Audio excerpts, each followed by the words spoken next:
High guys, welcome to my channel. तर आज आपण पाहणार आहोत खवा खीर.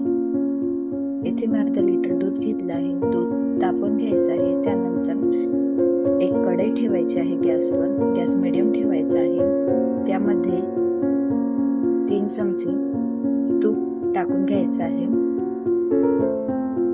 तूप थोडं गरम झाल्यावर त्यामध्ये येथे मी अर्धी वाटी खवा घेतला आहे. खवा व्यवस्थित तुपामध्ये भाजून घ्यायचा आहे. खवा पूर्ण मेल्ट होईपर्यंत आपल्याला खवा भाजायचा आहे. तुपामध्ये खवा व्यवस्थित झाल्यानंतर येथे जे तापवलेले दूध आहे ते टाकायचं आहे. दूध टाकत असताना व्यवस्थित मिक्स करायचं आहे. त्यानंतर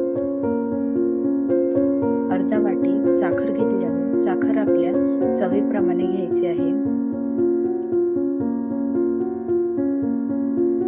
त्यानंतर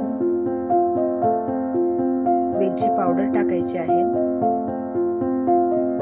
इथे मी अर्धी वाटी काजू आणि बदामाचे काप करून घेतले आहे ते टाकायचे आहे.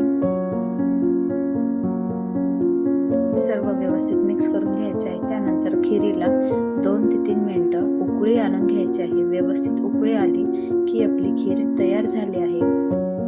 त्यानंतर गॅस बंद करायचा आहे आणि खीर तयार झाली आहे. जर तुम्हाला माझा व्हिडिओ आवडला तर लाईक, शेअर अँड सबस्क्राईब करा.